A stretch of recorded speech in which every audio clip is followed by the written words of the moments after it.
Приветствую всех на своем канале. Канал Питерский Газелист, где газелист реставрирует ретро-холодильники.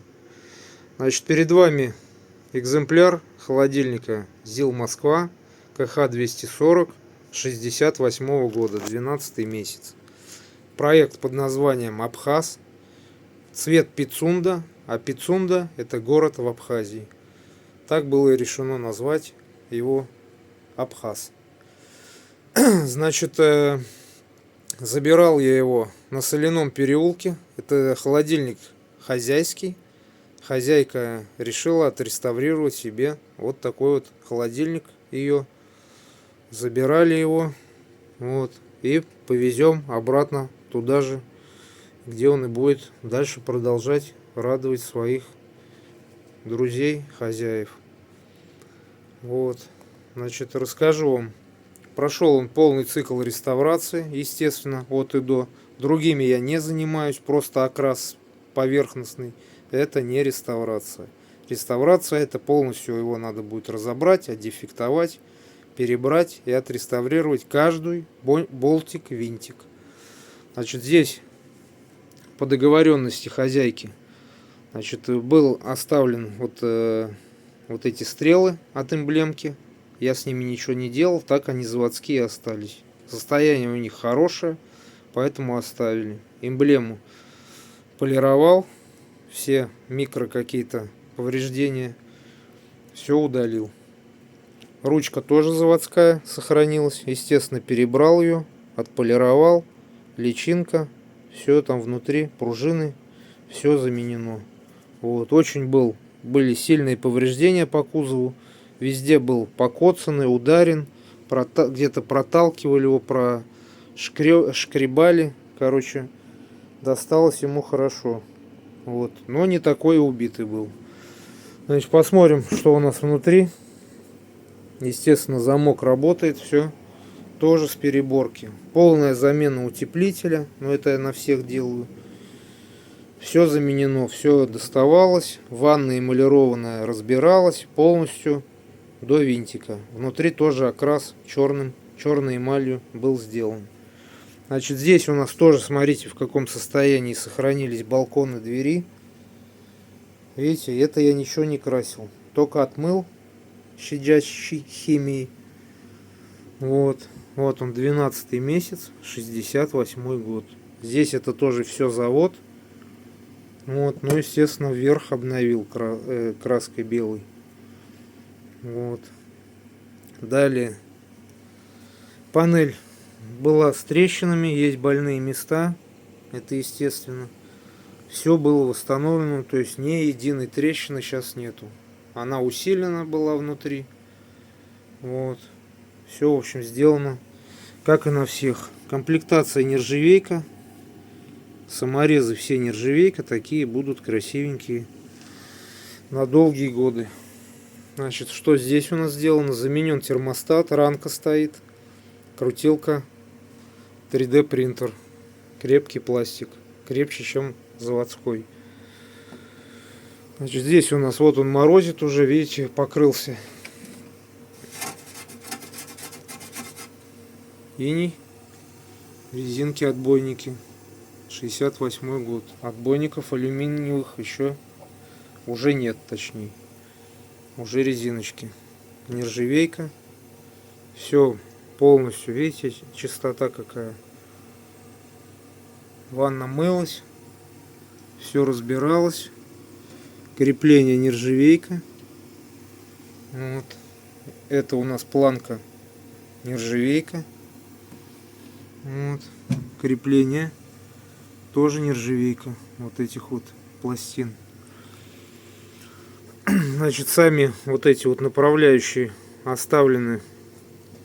Пластик заводской, не крашеный. В хорошем были состоянии по согласованию, естественно, заказчицы. Эти тоже грибочки. Все отмывались, но не красились. То есть фурнитура 50% заводская.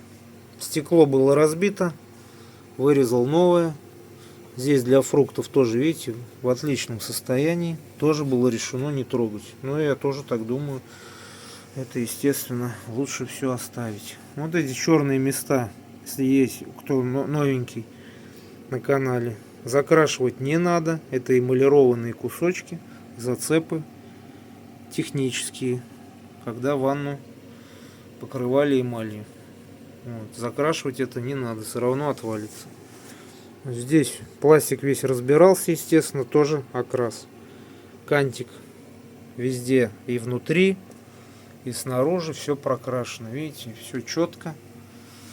Значит, здесь концевик было решено оставить заводской, тоже по согласованию хозяйки.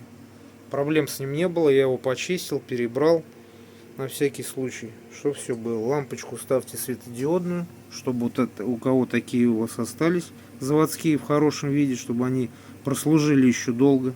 Надо будет поставить светодиодную, она потребляет меньше энергии и, соответственно, нагрузка на всю электрику и на вот здесь вот на вот этот концевик минимальна. Значит, заводская инструкция, копия, моя визитка, по всем вопросам можно звонить, задавать, помогаю всем по всей России. Все звонят, очень много звонков.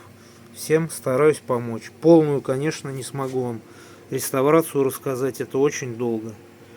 Но какие-то моменты по запчастям помогу, отправлю. Вот, какие, конечно, у меня имеются. Ванна, видите, в отличном состоянии по эмали. Вот здесь вот по верхней, у кого всегда вопросы, что сверху, вверх, видите, в отличном состоянии. Сюда лучше на испаритель ничего не грузить, бутылки, потому что сколы идут на эмаль. Как только здесь образуются удары, будет дырка насквозь через там 5-7 лет, может быть и быстрее.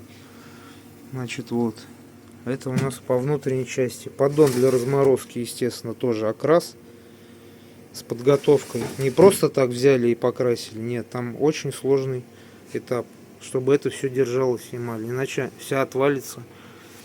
Значит, вот это по вот этой части. Петли, естественно, тоже все разбирались. Вот видите, все четко под завод. Вот. Вата новая. Замок перебран, смазан. Еще прослужит долгие годы. Вот он сейчас работает. Сейчас расскажу, в чем там еще у него есть прикол. Значит, по согласованию хозяйки был оставлен заводской компрессор. С заводским компрессором шел алюминиевый испаритель. Кто холодильщики знают, он проблемный. Здесь то же самое было. Засор капиллярки и раздуло конденсатор. Значит, был заменен на новый конденсатор. Вот, а со старого я переставил эмблему. Видите, эмблемка заводская. Тоже год совпадает. То есть все поставил на нержавейку, чтобы на память осталось под завод. Значит, номер сохранен оригинальный. Видите, уже какой? Декабрь 68 года. Табличка фирменная. Компрессор оставили заводской, он тихий. Вот послушайте. Слышите, как шепчет? Вот. Заправочный уже клапан современный, что если какие-то будут вопросы, можно будет его заправить, стравить газ и так далее, то есть для обслуживания. Но компрессор в хорошем состоянии. Естественно, были какие-то переделки здесь убраны. Вот. Все обслужено. Резинки буферные вот эти поменял. Проводка новая вся. Значит, заводские ножки, вот они две идут, тоже отреставрировал, покрасил. Комплектация на колесиках, вот 4 колесика. Ну, хозяйка попросила еще две ножки заводские, что не знает, будет ли так, будет или на колесиках, или на ножках. Вот, значит, все окрас, эмалью, все четко со всех сторон, внутри, снаружи, вот видите, все везде. Отдельно этому уделялось время. В общем, вот такой он по задней стенке в рабочей зоне. В общем, вот такой вот проект. Холодильник ЗИЛ Москва КХ-240 68 года. Пусть поживет и живет еще долгие годы. В общем, теперь мы можем смело сказать, что таким он был в 1968 году. Подписываемся на канал, ставим лайки, посмотрим еще много интересных проектов. Всем пока!